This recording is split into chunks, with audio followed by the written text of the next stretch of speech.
queridos, paz seja convosco, graças ao Senhor mais um dia com vocês aqui no canal Renan em Pauta. Que Deus esteja abençoando grandemente você, sua casa, sua família. É uma alegria muito grande estar com vocês, estar juntos todos os dias, levando a poderosa palavra de Deus. Amados, o nosso encargo é levar a você o Evangelho de Deus. O Evangelho de Deus, ele é chamado de Boas Novas. O conteúdo das Boas Novas, ele tem a revelação de Deus. O Evangelho é uma carta revelada. O Evangelho, ele traz a pessoa de Deus. E Deus, nessa palavra, ele vem falar de forma tremenda. O tema da série é: que farei de Jesus chamado Cristo? É a pergunta humana. Quem que perguntou isso? Foi exatamente o governador? Foi Pilatos. Pilatos perguntou isso. Que farei de Jesus chamado Cristo? Eu vou ler a palavra. Você vai ver que ele, sem discernir Cristo, ele fez essa pergunta a quem? Ao povo. Ele fez essa pergunta também a si próprio. Porque a si próprio, ele não tinha certeza. Ele tinha medo, mas não tinha certeza. É a mesma coisa de olhar no espelho. Olhamos no espelho e nos vemos. E conversamos conosco.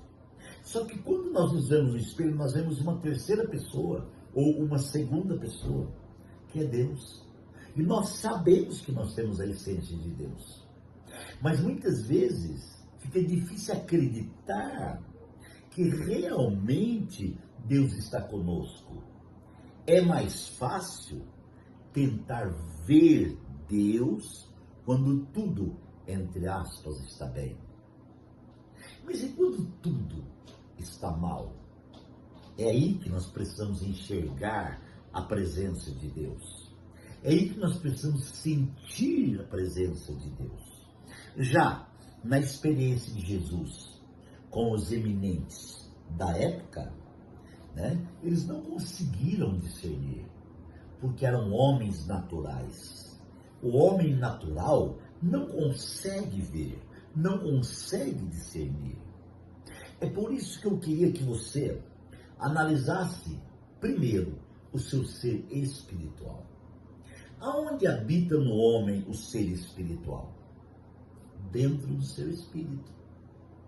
E aonde habita no homem o seu ser natural? Dentro da sua alma. Mas como é isso, pastor? No seu espírito está o quê? Comunhão, intuição e consciência. No seu ser natural está mente, vontade, emoção. São coisas distintas dentro do homem. Se tornaram distintas depois do pecado. Antes do pecado, elas não eram distintas, elas eram uma só coisa. O pecado separou, e agora o homem tem essa divisão dentro dele, a alma e o espírito, ou o espírito e a carne, pode-se dizer assim também. Então existe essa guerra. Pilatos não estava no espírito, estava na carne. E agora ele encontra uma grande situação, porque ele começa a conversar com Jesus, e ele então começa assim: você é o Cristo, o Rei dos Judeus? Jesus, só você diz. Aí o que a palavra continua, amados irmãos, a falar, no versículo a seguir, diz assim, acusado pelo chefe dos sacerdotes e pelos líderes religiosos, ele nada respondeu. Verso 13. Então Pilatos lhe perguntou: você não ouve a acusação que eles estão fazendo contra você? Verso 14. Mas Jesus não lhe respondeu nenhuma palavra, de modo que o governador ficou muito impressionado. Por que o governador ficou muito impressionado? Sabe por quê? Porque o governador estava vendo apenas na sua visão humana. Então ele ficou impressionado de Jesus nem sequer dizer uma palavra de alguém que estava acusando ele de uma coisa que não era. Porque o comprometimento de Jesus não era com os eminentes. O comprometimento de Jesus era com o Pai. Ele estava ali para revelar o Pai. E a revelação do Pai, ali naquele momento, tinha que ser no silêncio. Olha o que aconteceu na sequência. E então, diz assim, ó. Mas Jesus não lhe respondeu nenhuma palavra, de modo que o governador ficou muito impressionado. Por ocasião da festa, era costume do governador soltar um prisioneiro escolhido pela multidão. Quem que escolhia? A multidão. Cuidado com a voz da multidão. A voz da multidão, irmãos, é um problema. Tem um dito que diz assim, que a voz do povo é a voz de Deus. Isso não é verdade. Isso também não é bíblico. A voz do povo não é a voz de Deus. Então, cuidado com a voz da multidão. Hoje nós temos uma multidão falando. E se nós não tomarmos cuidado, nós ficamos ouvindo a voz da multidão e nos confunde. Então, amados, ele agora começa a o quê? A pensar na multidão. E eles tinham, naquela ocasião, um prisioneiro muito conhecido chamado Barrabás. Olha só. Pilatos perguntou à multidão que ali havia reunido: qual destes vocês querem que eu solte? Barrabás ou Jesus chamado Cristo? Porque sabia que o haviam entregado por inveja. Então, amados irmãos, agora Pilatos, pressionado pelo som da multidão, sem discernir Jesus Cristo, ele pergunta: digam o que vocês querem que eu faça. Falta de governo. O governo de Deus, eu disse há pouco, ele habita no interior do homem. Então você quer saber a vontade de Deus? Não consulte a multidão. Não consulte a sua vontade. Não consulte sua emoção.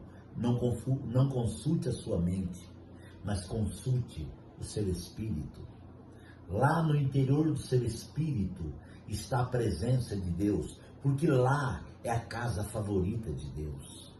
Então, quando você se rende e vai para o espírito, e você começa a invocar o nome do Senhor, e no espírito você começa a ouvir a voz do Senhor. E o Senhor então começa a te abençoar, a te tocar, a te ministrar, e você começa a ouvir a voz de Deus no Espírito. Olha que interessante. A voz de Deus não se ouve na alma, não se ouve na nossa vontade. Já está falando da nossa vontade, a nossa emoção, a nossa mente. A voz de Deus se ouve no Espírito, porque é onde Deus habita. É ali que Deus soprou a sua presença. Certo? Muito bem. Então, agora, irmãos, Pilatos está tentando falar com a multidão. Com quem você está falando para resolver o seu problema? Você está buscando conselho na multidão? Ou você está buscando conselho em Deus? Aí os questionadores me falam assim: pastor, mas você esqueceu daquele versículo que fala assim: na multidão de conselheiros existe sabedoria. Ah, sim, peraí. Multidão do quê? De conselheiros. Não é a multidão geral. Eu estou falando da multidão geral. Pode ter uma multidão de conselheiros. Se eu reunir aí 200 anciões, 200 homens maduros, 200 homens de responsabilidade, claro que eles vão me dar um conselho bom, claro. Eles são cheios da presença de Deus. Então é muito importante isso. Mas não vamos confundir as coisas. E Pilatos está querendo ouvir a multidão. E ele coloca no mesmo patamar de Jesus Barrabás. Mas Barrabás, ele tinha uma dívida para com a justiça. Jesus não. Jesus não devia nada para a justiça. Ali estava havendo uma injustiça. Como eu posso colocar a justiça no mesmo patamar da injustiça? Isso é coisa humana. Pode ser até coisa de Satanás. Então eu pego e coloco a justiça no mesmo patamar da injustiça e chamo a multidão, tá? Para dar a palavra final. O que eu faço? Quem que eu solto? A injustiça ou a justiça? Olha como é o ser humano. Olha como é o humano. Esse humano está dentro de cada um de nós. Que muitas vezes a justiça perde o seu lugar para a injustiça. E a injustiça perde o seu lugar. Há uma troca de valores. Hoje, exatamente isso está acontecendo. Percebe que nos nossos dias o certo ficou errado e o errado ficou certo. Naquela ocasião, o errado virou certo. Porque o errado saiu. O certo foi crucificado. Pensa nisso e ore comigo e prossiga comigo nessa visão. Pai, muito obrigado por mais um dia, por esta palavra, por este momento, por esta realidade. Pai, continue liberando sobre nós a tua vida, derramando, Senhor, o direcionamento do seu Espírito no nosso espírito para o propósito. Pai, que possamos entender o processo com a visão do propósito. Que possamos não tirar os olhos do propósito, sabendo que ao terminar o processo, cumprirá o propósito. Pai, muito obrigado por essa manhã. Abençoe os teus filhos, em nome de Jesus. Amém. Que Deus abençoe. Um grande abraço